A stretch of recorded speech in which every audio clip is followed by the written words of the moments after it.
Assalamualaikum warahmatullahi wabarakatuh. Perkenalkan, nama saya Dinda Cahaya Wijayanti dengan nomor NIM 2041030101012. Di sini saya dari Prodi Komunikasi dan Penyiaran Islam. Saya dari kampus Universitas Islam Kyai Haji Ahmad Siddiq Jember. Di sini saya akan menceritakan tentang kisah hijrah Nabi Muhammad SAW.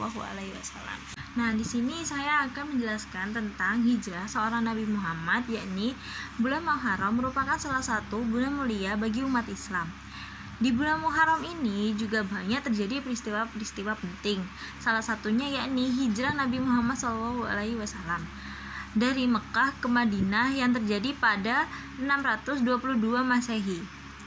Nah, di sini kisah hijrah Nabi Muhammad SAW ini sendiri pun penuh dengan tantangan. Hijrah dilakukan karena dakwah yang dilakukan Nabi Muhammad SAW kepada kaum Quraisy terus mendapat tantangan dan serangan hingga makar pembunuhan. Mereka semakin membenci ajakan Rasulullah untuk beriman kepada Allah Subhanahu wa taala. Setelah itu, Allah Subhanahu wa taala menyuruh untuk hijrah.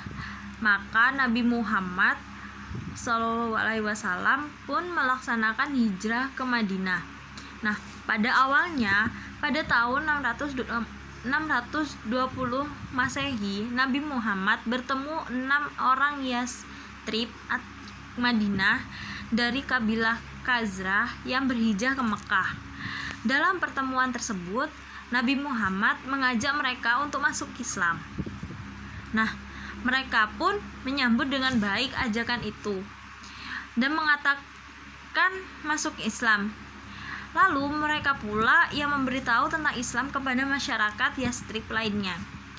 Pada tahun 621 Masehi, seorang muslim Yastrib beserta 6 orang teman yang lainnya sebagai utusan kabilah Khazraj dan Aus mendatangi Nabi Muhammad SAW. Keenam orang tersebut masuk Islam dan melakukan perjanjian di tempat yang bernama Aqabah. Isi perjanjiannya yakni kami tidak akan mempersekutukan Allah Subhanahu wa taala dengan sesuatu yang lainnya. Kami tidak akan mencuri, berzina, dan membunuh anak-anak. Kami tidak saling memfitnah dan kami tidak akan mendurhakai Nabi Muhammad SAW. Selanjutnya, pada tahun 622 Masehi, orang-orang Yastrib datang lagi dengan maksud mengadakan perjanjian Aqabah II sekaligus mengundang Nabi Muhammad SAW untuk berhijrah ke Yastrib. Perjanjian Aqabah II ini pun diikuti oleh 75 orang Yastrib dan Nabi Muhammad yang didampingi oleh pamannya, yakni Hamzah. Isi perjanjian sama dengan sebelumnya, tetapi jumlah peserta yang memeluk agama Islam semakin banyak. Dalam 2 kali perjanjian mendapatkan kesan bahwa Islam telah siap berkembang pesat di Yastrib. Nah, kenyataan ini pula Muhammad memerintahkan kepada para sahabatnya untuk sembunyi-sembunyi hijrah dari Mekah ke Madinah. Sedangkan Nabi SAW dan beberapa sahabatnya masih tinggal di Mekah bersama Abu Bakar dan Ali bin Abi Thalib.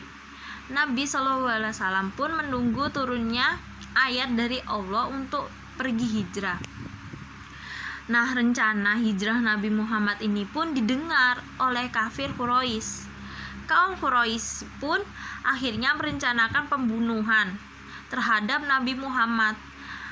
Nah, di sini kafir Quraisy khawatir Islam akan berkembang di Yastrib. Mereka menyuruh para pemuda untuk mengepung rumah Nabi Muhammad karena khawatir akan lari.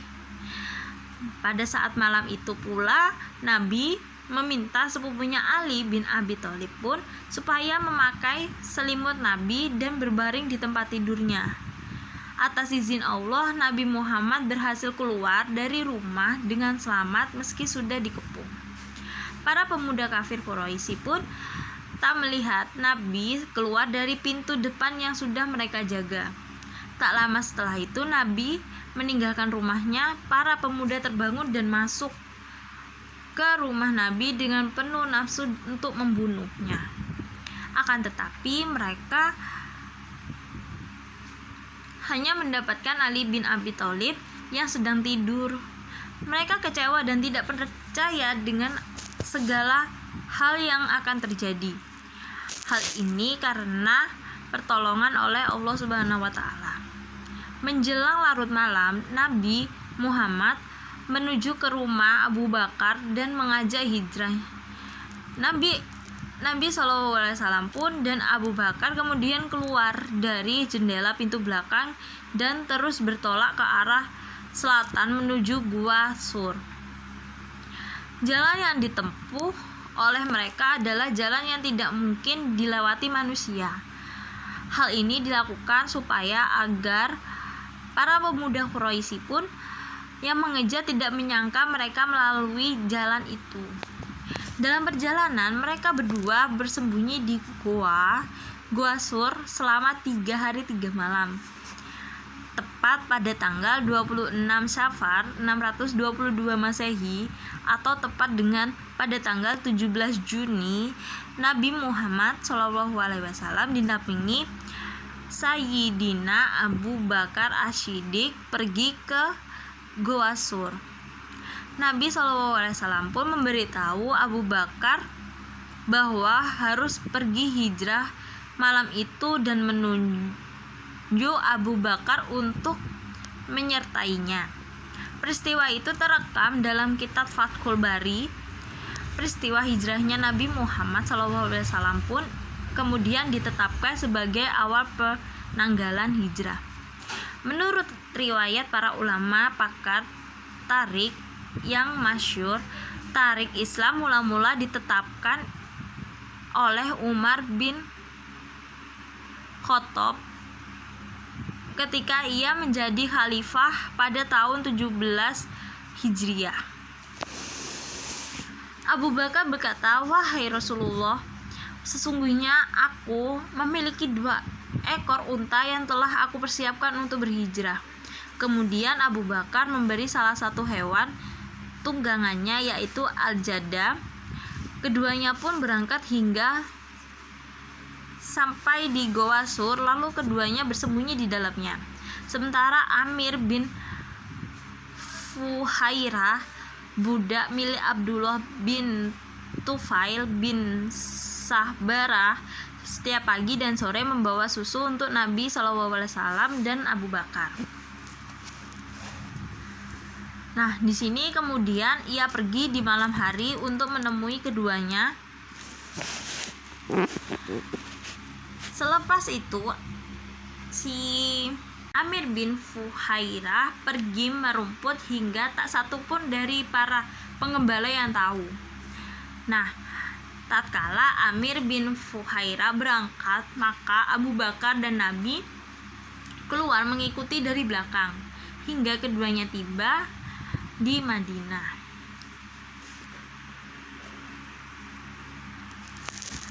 Di sini persembunyian Nabi pun dan Abu Bakar di Gua Sur tersebut nyaris diketahui para musuh yang terus mengejar Rasulullah. Namun dengan pertolongan Allah Subhanahu wa taala, Rasulullah dan Abu Bakar selamat. Dalam peristiwa itu diabadikan dalam Al-Qur'an, yakni surat At-Taubah. Nah, dalam surat At-Taubah dengan arti, jika kalau tidak menolongnya Nabi Muhammad, maka sesungguhnya Allah telah menolongnya, yaitu ketika orang-orang kafir musyrikin Mekah mengeluarkannya dari Mekah, sedangkan dia salah seorang dari 2 orang ketika keduanya berada dalam gua. Di waktu itu dia berkata kepada temannya, "Janganlah berduka cita, sesungguhnya Allah bersama kita." Nah, dari sini maka Allah menurunkan ketenangan kepada Nabi Muhammad dan membantunya dengan tentara yang tidak dapat melihat. dan Allah menjadikan seruan orang-orang kafir itulah yang rendah, dan kalimat Allah itulah yang paling tinggi. Allah Maha Perkasa lagi Maha Bijaksana.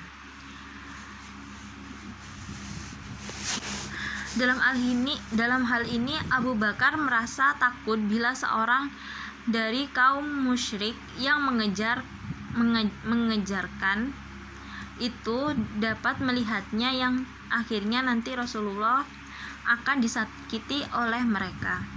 Nabi menenangkan dan meneguhkan hati Abu Bakar.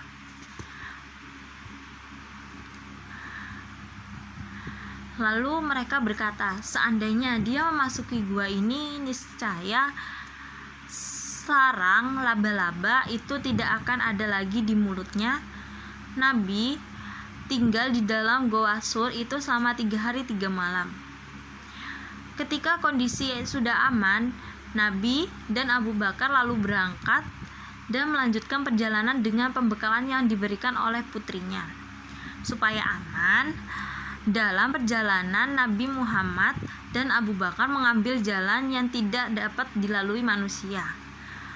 Nah, dalam Abdullah bin Ukhraid dari Banu Du'il diminta sebagai petunjuk jalan. Keduanya membawa Nabi Muhammad SAW dan Abu Bakar dengan hati-hati sekali ke arah selatan, kemudian menuju Timhama di dekat pantai Laut Merah. Nabi Muhammad dan Abu Bakar beserta petunjuk jalannya itu sepanjang malam dan siang berada di atas kendaraan. Tidak lagi mereka pedulikan kesulitan dan rasa lelah. Mereka hanya percaya bahwa Allah Subhanahu wa ta'ala akan menolong mereka. Orang Quraisy pun mengadakan sayembara. Siapa saja yang dapat membawa Nabi Muhammad hidup atau mati, hadiah besar dan jabatan tinggi nantinya. Hal ini menarik hati masyarakat pada waktu itu, termasuk Sukhara bin Malik yang sudah mengetahui perjalanan Nabi Muhammad dan Abu Bakar. Tak lama kemudian, Sukhara bin Malik mendatangi tempat yang dimaksud dan dia menemukan Nabi Muhammad beserta kedua temannya yang sedang beristirahat di sebuah batu besar sambil menyantap bekal yang diberikan oleh Asma, putri Abu Bakar. Nah, setiap kali Sukhara bin Malik mendekati rombongan Nabi Muhammad, kudanya selalu tersungkur. Hal itu berulang sampai 4 kali. Suraka yang percaya kepada dewa berpikir bahwa itu adalah pertanda buruk, sehingga dia mengurungkan niatnya untuk kembali ke Mekah. Selama 7 hari terus-menerus mereka berjalan. Nabi Muhammad dan Abu Bakar hanya beristirahat di bawah panas membara musim kemarau dan berjalan lagi sepanjang malam mengarungi lautan padang pasir. Hanya karena adanya ketenangan hati kepada Allah membuat hati dan perasaan mereka terasa lebih aman. Nah, mereka pun selalu yakin bahwa Allah akan selalu bersama mereka. Di tengah perjalanan menuju Madinah, Rasulullah SAW hingga di Quba, sebuah desa yang terletak 2 mil di selatan Madinah. Di sana, beliau membangun sebuah masjid. Nah, masjid ini pun menjadi masjid pertama dalam sejarah Islam. Beliau singgah di sana selama 4 hari untuk meneruskan perjalanan ke Madinah. Nah, pada pagi hari ini pula beliau berangkat dari Quba dan tiba di perkampungan Bani Salim bin Auf tepat pada waktu sholat Jumat. Nah, sholatlah Nabi Muhammad di sana. Inilah sholat Jumat pertama kali dalam Islam. Khutbah pun merupakan khutbah yang pertama. Nabi Muhammad SAW dan Abu Bakar tiba di Madinah pada tanggal Rabiul Awal. Nah, kedatangan ini pula beliau telah dinanti-nanti masyarakat Madinah. Pada hari kedatangan Nabi Muhammad dan Abu Bakar, masyarakat Madinah sudah menunggu di jalan yang akan dilalui Nabi Muhammad, dan kendaraan pun gemuruh diselingi nyanyian yang sengaja digubah untuk keperluan penyambutan itu. Bulan purnama telah muncul di tengah-tengah kita dari celah-celah kebukitan. Wajiblah kita bersyukur atas ajakan Allah Subhanahu wa ta'ala. Wahai orang yang dibangkitkan untuk kami, kau datang membawa sesuatu yang wajib ditaati. Itulah syair penyambutan Nabi Muhammad SAW di Madinah. Setelah sampai di Madinah, Nabi Muhammad pun mulai membuat program kerja yang melaksanakan, yaitu membangun masjid persaudaraan antara Muhajirin dan Ansyar, dan membuat perjanjian dengan penduduk Madinah. Langkah pertama yakni pembangunan masjid segera dimulai dan seluruh umat Islam ikut serta ambil bagian sehingga berdiri di sebuah masjid berdinding bata, lalu berbatang kurma dan beratap daun kurma. Masjid dibangun Rasulullah bersama-sama kaum Muhajirin dan Ansyar. Tidak hanya berfungsi untuk sholat semata, akan tetapi untuk seluruh kegiatan Nabi di Madinah. Nah, di antara fungsi ini, masjid pada zaman Nabi adalah sebagai tempat mempersatukan umat, bermusyawarah tentang perkembangan Islam, mengkaji ilmu agama, bahkan sebagai pusat pemerintah setelah Rasulullah dipilih sebagai pemimpin di Madinah. Seluruh aktivitas masyarakat Madinah dipusatkan di masjid. Itulah fungsi masjid untuk sebenarnya yang sudah dibangun oleh Rasulullah SAW. Nah, sekian yang dapat saya jelaskan. Assalamualaikum warahmatullahi wabarakatuh.